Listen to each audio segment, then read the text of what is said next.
Good morning. ഇന്ന് ഞാൻ ഉണ്ടാക്കാൻ പോകുന്ന അച്ചപ്പമാണ്. അച്ചപ്പത്തിൻ്റെ ഡിഷിൻ്റെ തുടക്കം എന്താ, ഫസ്റ്റ് തന്നെ ചീൻചട്ടിയും അച്ചപ്പത്തിന് അച്ച് കാണിക്കുന്നുണ്ട്. എന്താ അച്ച് എണ്ണ തേച്ച് വെള്ളത്തിലിട്ട് വെച്ചതാണ്. ഇന്നലെ രാത്രിയിൽ വെച്ചതാണ്. ഇന്നിപ്പോൾ എടുത്തത് കഴുകി ഉണക്കി വൃത്തിയാക്കി വെച്ചു. തേങ്ങ ഇത് ഒരു തേങ്ങയാണ്. തേങ്ങേൻ്റെ ബാക്ക് സൈഡിലെല്ലാം കറുപ്പെല്ലാം കളഞ്ഞിട്ടായിട്ടുള്ളത്. ഇതിൻ്റെ തേങ്ങാപ്പാലാക്കണം. തേങ്ങാപ്പാലിലാണ് അച്ചപ്പം ഉണ്ടാക്കാമെന്ന് അറിയുന്നതല്ലേ. അപ്പോൾ അതിന് അരിപ്പൊടി ഞാൻ തന്നെ അരി വെള്ളത്തിലിട്ട് കുതിർത്ത് പൊടിച്ച് വെച്ച മിൻസത്ത് പൊടിച്ച് വെച്ച പൊടിയാണ് ഇത്. ഒരു 3/4 കിലോ അരിയുണ്ട്.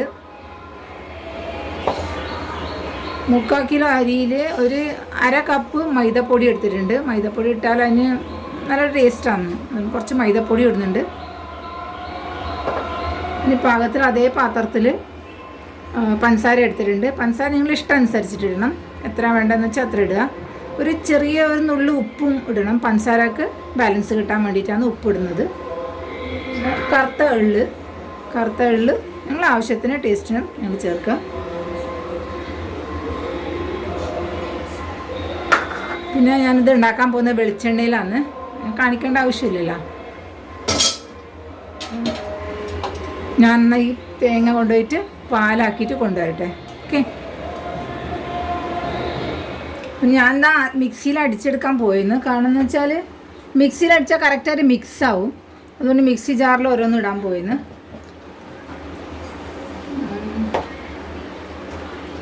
ആദ്യം ഞാൻ ഈ പഞ്ചസാരയും ഏലക്കായ ഇട്ടിട്ടുണ്ട്. ഞാൻ നേരത്തെ പറഞ്ഞിട്ടില്ല. ഏലക്കായ തൊണ്ട് കളഞ്ഞിട്ട് വെച്ചിട്ടുണ്ട്. അപ്പോൾ ഇത് ഞാൻ പൊടിച്ചെടുക്കട്ടെ. അതിൽ ലേശം പാകത്തിന് ഉപ്പ് ഞാൻ നേരത്തെ പറഞ്ഞില്ല, ലേശം ഉപ്പിടണമെന്ന്.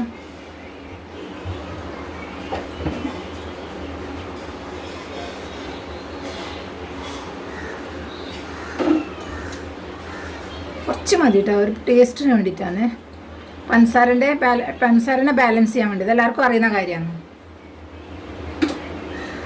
ഇതിൽ മുട്ടയും ചേർക്കും. പക്ഷെ ഞങ്ങളിപ്പോൾ മുട്ട ചേർക്കുന്നില്ല. കാരണം ഇപ്പോൾ മുംബൈയിൽ ഞങ്ങൾ ശ്രാവൺ പാലിക്കുന്ന ആൾക്കാരാണ്. ശ്രാവൺ മാസം എന്ന് പറയും. അത് ഞങ്ങൾ നന്നായി പാലിക്കുന്ന ആൾക്കാരാണ്. ഗണപതിൻ്റെ ഒരു മാസമാണത്. അപ്പോൾ ഞങ്ങൾ മുട്ട കഴിക്കില്ല, അതുകൊണ്ട് ചേർക്കുന്നില്ല. മുട്ട ചേർത്താൽ ടേസ്റ്റാണ്, അപ്പോൾ ചേർക്കുന്നില്ല. ഇത് പഞ്ചസാര ഞാൻ അടിച്ചെടുത്തു.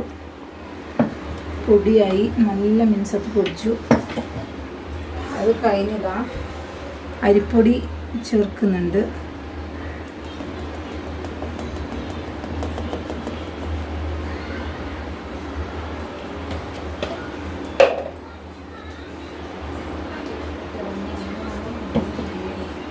മൈദപ്പൊടി ചേർക്കുന്നുണ്ട്. അപ്പോൾ ഈ തേങ്ങാപ്പാൽ ഒഴിച്ചിട്ട് ഇതൊന്ന് അടിച്ചെടുക്കാം. തേങ്ങാപ്പാൽ അടിച്ചെടുത്താണ്. തേങ്ങാപ്പാൽ മിക്സ് ചെയ്തിട്ട് അടിച്ചെടുക്കാൻ പോയിന്നേ. ഇതാ ഞാൻ അടിച്ചെടുത്തു.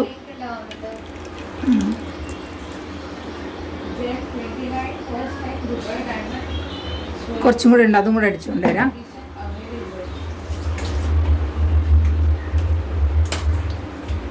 അടുത്തതും കൂടെ അരച്ചെടുത്തു. പാത്രം ചെറുതെടുത്താലാണ് നല്ലത്, അല്ലെങ്കിൽ അച്ചിടുമ്പോൾ അത് ശരിക്കും മുങ്ങി കിട്ടില്ല.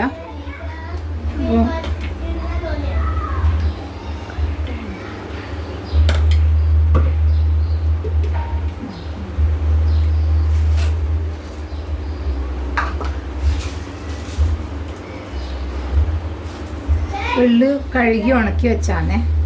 നമ്മൾ ആവശ്യത്തിന് ഇടുക. ഇത് ജീരകം ചേർക്കും.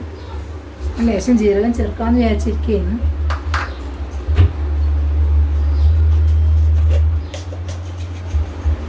ലേശം ചേർത്താൽ അതിന് ടേസ്റ്റ് വേറെ തന്നെയാണല്ലോ. ലേശം ജീരകം ചേർത്തു.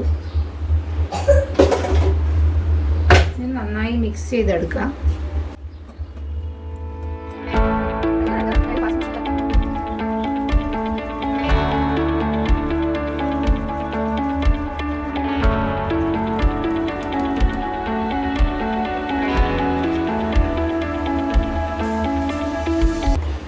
ഇതധികം കട്ടിയാവരുത്, അധികം ലൂസാവരുത്.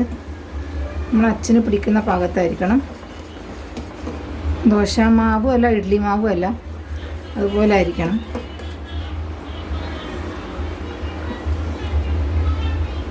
ഇതല്ല, ഇത് പിടിക്കുന്ന പോലെ ആയിരിക്കണം. കണ്ടില്ലേ? ഒരു 5 മിനിറ്റ് വയ്ക്കാം. അത് കഴിഞ്ഞ് നമുക്ക് സ്റ്റാർട്ട് ചെയ്യാം. അച്ചപ്പം ഉണ്ടാക്കാൻ സ്റ്റാർട്ട് ചെയ്യാൻ പോയിന്ന്. ഇതാ എണ്ണ അടുപ്പത്ത് വെച്ച്, വെളിച്ചെണ്ണയാണ്. അച്ച് ചൂടാക്കാൻ വെച്ചു. ഈ മോൾഡ് കുറേ പഴയ മോൾഡാണ്. എൻ്റെ അച്ച് വാങ്ങിച്ചിട്ട് കുറേ കാലമായി. എൻ്റെ അമ്മ വാങ്ങിച്ച അച്ചാണ്.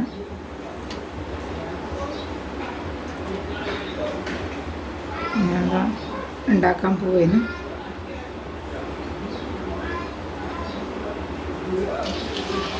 പിന്നെ എണ്ണ നല്ലോണം ചൂടാവണം എന്ന് അറിയുന്നല്ലേ.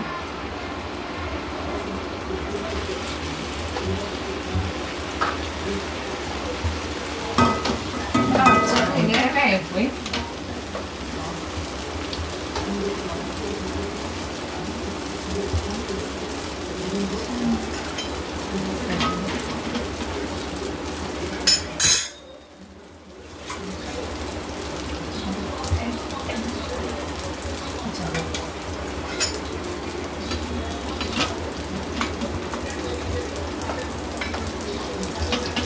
ഓരോന്നുണ്ടാക്കി നമ്മൾ കുറേ സമയം പിടിക്കും.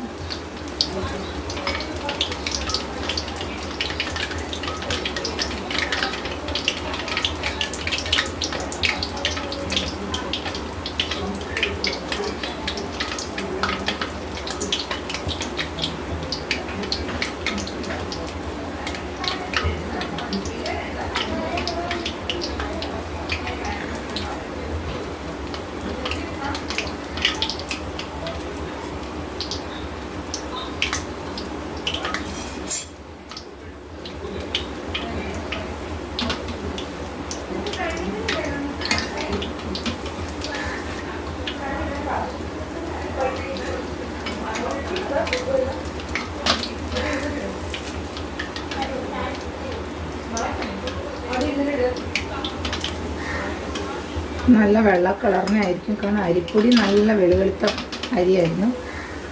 അത് അച്ചപ്പത്തിന് നല്ല കളറിനുണ്ടാവും തോന്നുന്നു. വെന്തു.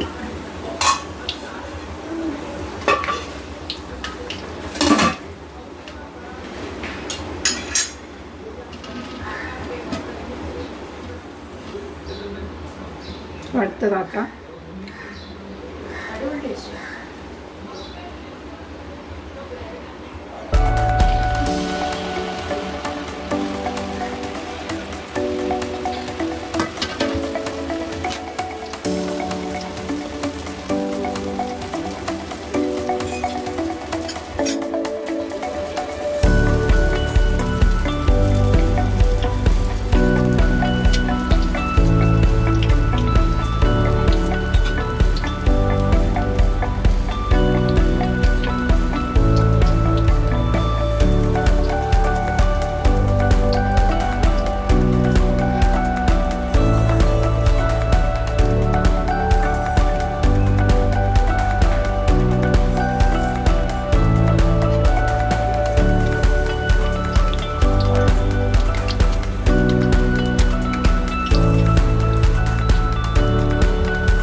ഇത് എള്ള് കുറേ കൂടുതലായിട്ടിരിക്കുന്നത്. കാണുമെന്ന് വെച്ചാൽ എള്ള് എത്ര ഇട്ടാലും ടേസ്റ്റ് കൂടുതലാണ്.